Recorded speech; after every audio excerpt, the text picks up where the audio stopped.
Namaskar, hello and a very warm welcome viewers. You're watching the special presentation of Sunset TV, Samvaad with your host Kriti Mishra. And in today's show, we have a very special guest, Petroleum and Natural Gas Minister, Mr. Hardeep Singh Puri. So welcome to Sunset TV and thank you so much for joining us. Thank you. So you're helping the responsibility of housing and urban affairs as well. But today I'll confine my questions to Petroleum Ministry. So you've said that oil marketing companies haven't raised prices since April 6, 2022, despite the international pressures. You've also said the opposition ruled states have to reduce VAT. The opposition says that the government needs to reduce taxes, bear losses. While the political blame game continues, sir, we as consumers suffer. I completely buy your argument that this is beyond anyone, any government. These are international pressures. But do we see some kind of respite in future? First of all, there is nothing that I have said or nothing that I can say on a sensitive issue like this if it is not anchored in hard reality and facts.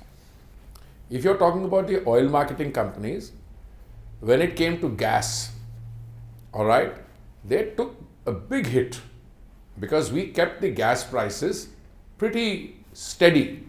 I'm not saying that they are ideal, but when the Saudi CP or contract price went up by 303%, we allowed the gas price in the market to go up by only a small percentage. So the oil companies approached the government after that and said, we've taken a combined hit of 28,000 crores.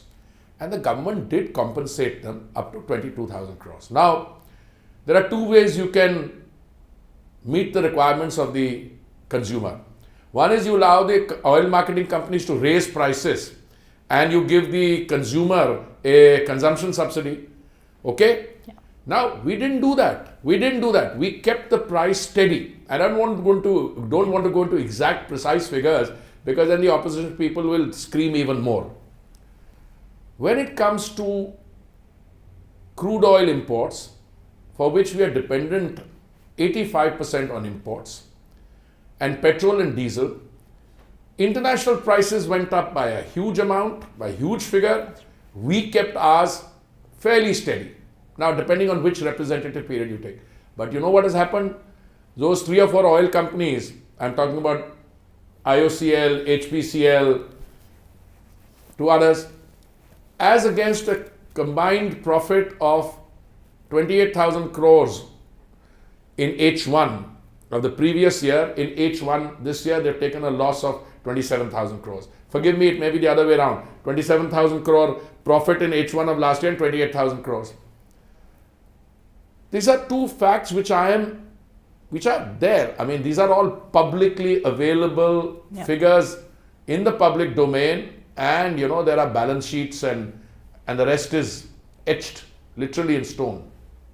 Absolutely, Let me complete this. Please go ahead. When it comes to Ujjwala, again, another area where I had some semblance of opposition, but again, it was not thought through. Where have we come on Ujjwala? We came on Ujjwala from a fact, first take gas connections overall. The country in 2014 had something like 14 crore connections. Today we have 31 crore connections plus. Ujjwala is a scheme we started in 2016. The first tranche went through very fast. Today we have about 9 crore connections. What is an Ujjwala connection? It is given to somebody below the poverty line. And they said, "Arey, Ujjwala mein pehle cylinder ke baad logon ne liya nahi." Not correct. The figures are, in average Ujjwala offtake by a normal size family, let's say a husband, wife, 2 children or 3 children, is 3.69. Now 3.69 cylinders is pretty good usage. So that thing was not. One of the gentlemen who's a leader of a party which doesn't have the figures to qualify as an opposition party, he said in parliament, aapne subsidy band kar di. Arey bhai, subsidy band nahi ki hai. When the international price, there was a 2-year pandemic, even longer period. Yes. In March 2020, crude oil prices came down to $19. Gas prices also crashed. When the price crashes, you don't have to give a subsidy. But when we found that Ujjwala number, we introduced another 1 crore connections. And I think today, after that, we are ready if you need 40,000-50,000 more. My reading as the line minister is that the Honorable Prime Minister would be willing to consider it provided there is a demand. Yeah. Now, from May of this year, madam, we have started giving people 200 rupees subsidy which goes direct into their account. So the subsidy has not been withdrawn. But to argue that you should be giving a subsidy when one is not required, all right, your and my perception on whether a subsidy is required or not. But look, this is a government which believes that benefits must flow to those most in need of it, that is Sarvodaya, Antyodaya, to the farthest first. And we ensure, even at the time when overall subsidies were not required, in the Northeast we were still providing subsidy to a remote far-flung area. Equally now, users get 200 rupees coming straight into their account. It's a direct benefit. Now, I want to make one more submission. It is the Prime Minister made a call that those who are not in need should voluntarily give up. Yes. And I think it met with a very positive public response, and frankly, that should be the spirit. But for an opposition party to ask for subsidy band kar di without knowing that subsidy to chal rahi hai, or for petrol prices, for instance. A very interesting discussion took place in Parliament the other day. You also use the word, how long will the consumer has been insulated. Look, left to me, if we could and we had the means, I would say petrol should be made free. I'm sure. But somebody has to pay for it. Yeah. 85% of it is imported. Yeah. And the international price has skyrocketed. Yes.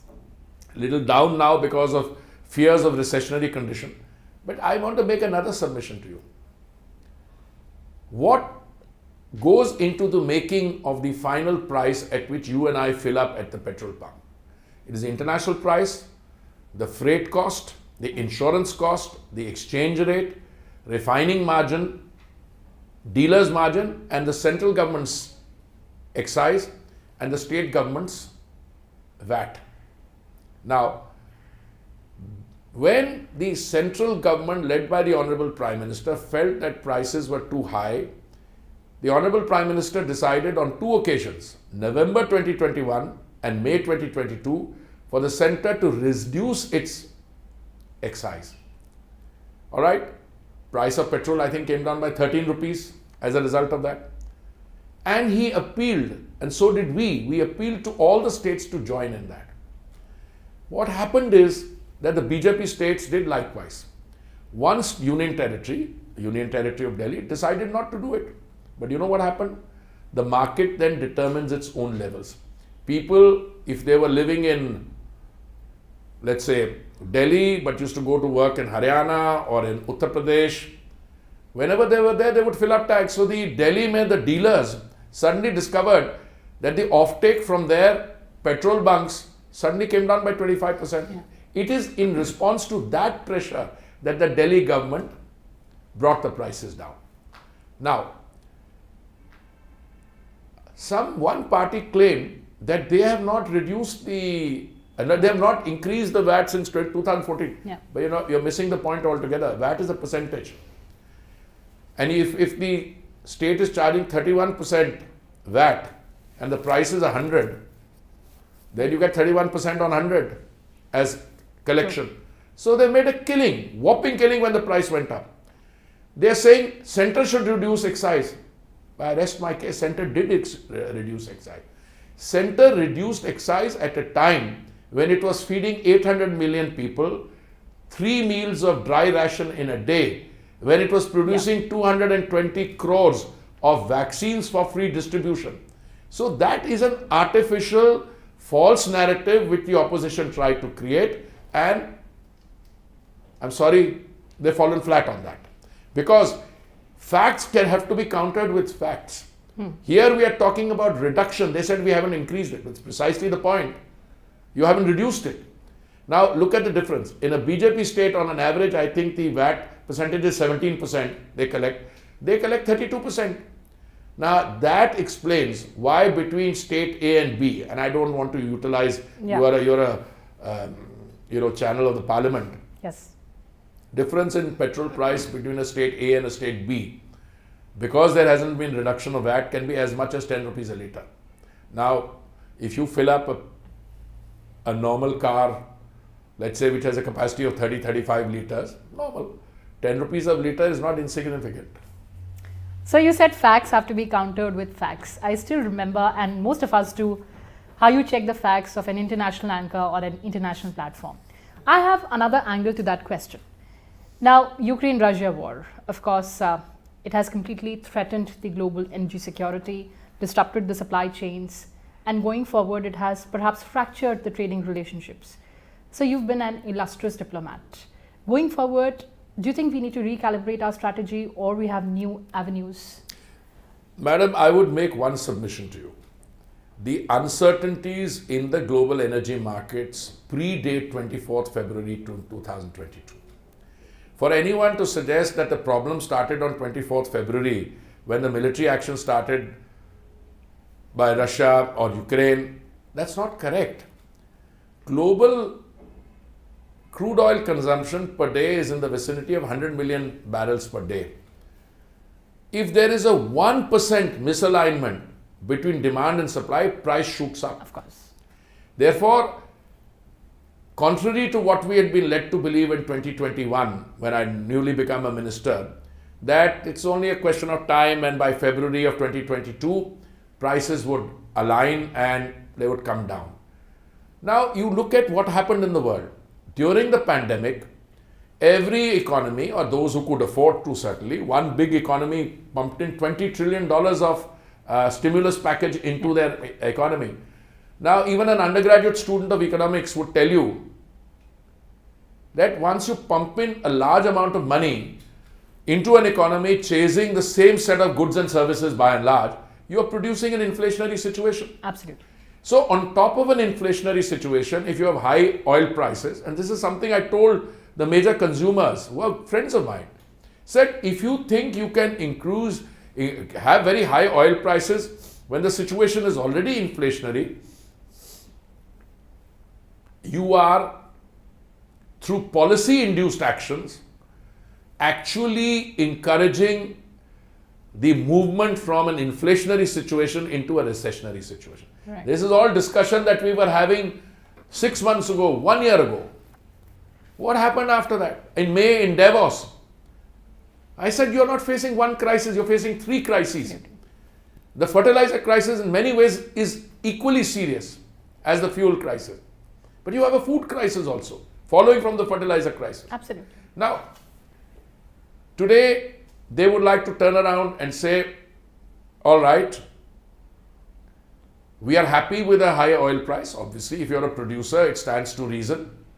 But equally, there is, what I submit to you, a self-fulfilling prophecy here. Because you are happy with a high price, you are also indirectly contributing towards a intensification of move towards a recessionary condition. Yeah. And when the recessionary condition comes, there is a fall in demand. Right. So, ghoom phir ke to, we are back there. What I find reassuring is that in a country like India, which is the fastest growing economy in the world, I'm not saying it to you, but I've been traveling last few days. Every airport is chock-a-block full. Every aircraft is chock-a-block full. Roads are chock-a-block full. And even at the height of the crisis, we did not allow, this is the important thing, a shortage of fuel to come and create a situation of anxiety.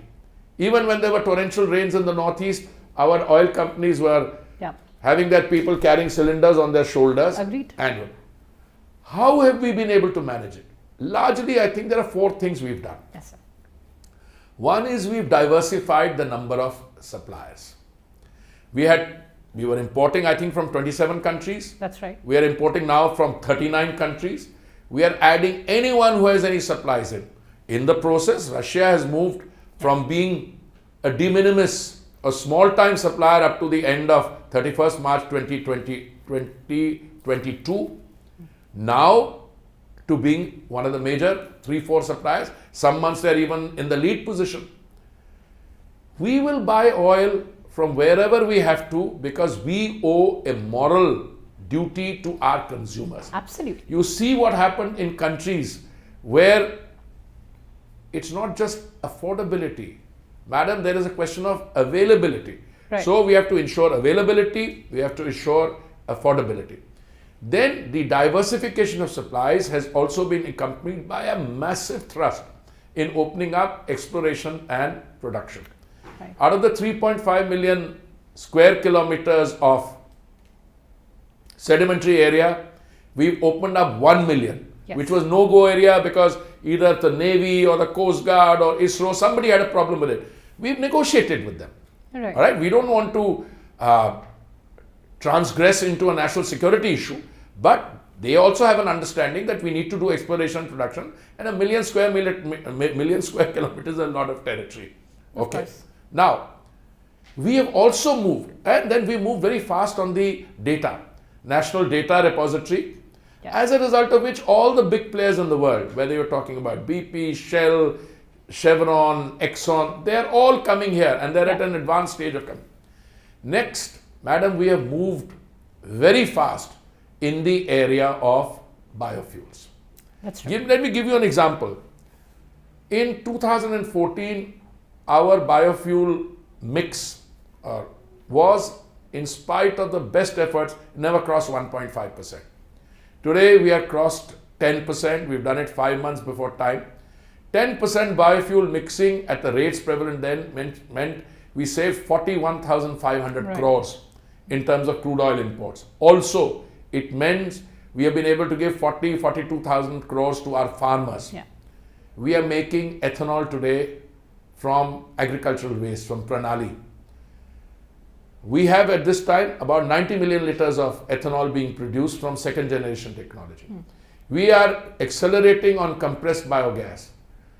We have a very ambitious target of 5,000 SATAP plants. Right. But I think the real story, real game changer will come from green hydrogen. Yes. Indian companies are at the cutting edge of the research, of the investment. They have tied up with the electrolyzer manufacturers in the world. We have brought the cost of power down. It used to be 7 rupees something. Solar, we brought it down to what, 2 rupees or so. From 25 cents, we brought it down to 3 cents. No other country has done that. So if you have the water, and now people are talking of making, green hydrogen from seawater. No, not just, reverse osmosis and that kind. Seawater, if you can start making it from seawater revolution you have in hand. Yes. I think on the energy front, and this is important because energy is a critical driver of economic growth, on all fronts, we are working hard, but I think the results are showing. And let me give you the good news. In a few days' time, E20 as a pilot, 20% mixed biofuel will be available at the pumps. It's not all pumps. We are taking the target of 2030 for 20% blending on biofuels. We're going to do it by 2024-25. We are also, CNG. People used to tell me, no, but CNG rates have gone up. This will affect the CNG auto industry. I think overall there's been a 10% growth in the CNG industry. And if you look at what's happening in the ecosystem, the next rollout of cars are all electric vehicles. And everybody's coming to this with a vengeance. That's true. So the submission I make to you is government's responsibility is to ensure energy security, which means availability and affordability. All the other stakeholders, in our OMCs in particular, our private sector is also doing well, but we had to insulate the economy at a particular time, and some of the things we have discussed are part of that insulation. Absolutely, sir. And before I end this conversation, these figures are very inspiring, sir. But the government also plans to become energy independent before we complete 100 years of our independence. Is that very ambitious given our import figures right now? It is ambitious and it is not ambitious. Okay. I have learned in the 5 years plus that I've been a minister that if you wait for targets to come from the ground up and by the time they reach the decision making level, maybe you are within the range. But I find that the targets which the Prime Minister has set, okay, whether it's on environmental issues, what he said at COP26 at Glasgow, or this India will be in energy independent by 2047. Look, if your energy or your exploration and production goes up, you have another 1 million square kilometers where you will find the hydrocarbons. Yeah. You've got the basis on which you make a transition, and we are not diluting the transition even by a centimeter or by an inch. That's true. Because we are going into green hydrogen in a very big way, we are going into biofuels in a very big way. By 2024, 25, we'll have 20% mix of biofuels. But you know, why are we stopping at 20%? Because that is the amount of ethanol which the government guarantees as a buyback. So we calculated what is the amount of ethanol required for 20% based on current figures. It's about 1,000 crore liters. 1,000 crore liter. We were already making 455. Now we've intended to make the rest. But I have a feeling very soon, this inhibition we have on 20% limit, if enough ethanol is produced from alternate feeds, from maize, from agricultural waste, you will have a situation where people say, yeah, 20% pe kyun ruk rahe ho? The automobile industry will also adjust, and you will come into flexi fuel engines. Yesterday when I was at the India Energy Week, and I'm very happy we are having this conversation because we are planning a global event as part of our G20 presidency to hold a meeting of the India Energy Week, which will draw in more than 50 energy ministers, not only the G20 ones, the Asian ministerial, but more than 50 of the world's top CEOs, of the top companies, thousands of attendees. I mean, the figure will go up 20,000 plus. And yesterday we had a grand curtain raiser at the Bengaluru Palace. I think the buzz around is not only in India, but around the world, that India is where there is action. Because between today and 2047, since you 2040 or 2047, you mentioned that figure, because Amrit Kal and 100 years as an independent nation. Madam, the issue is, we will be a Viksit Desh, a developed country, no issue. But by 2047, you would have done certain things. E&P increase, your biofuels, your grid will become green. So, the energy independence or total Atmanirbharta becomes doable. Absolutely. The limited submission I make is you have to work for it. It's not something you set a target and you can buy. But every part of the ecosystem, our oil marketing companies which have refineries, they're doing it. The other stakeholders, and I think the requisite government decisions to make that possible will also be forthcoming very shortly. So I'll borrow your statement to end this conversation. India is where the action is. On that note, thank you so much for this candid conversation. Thank you, madam. Well, viewers, that's all we have for you in this edition. Thanks for watching and stay tuned to Sunset TV. Goodbye from my side for now.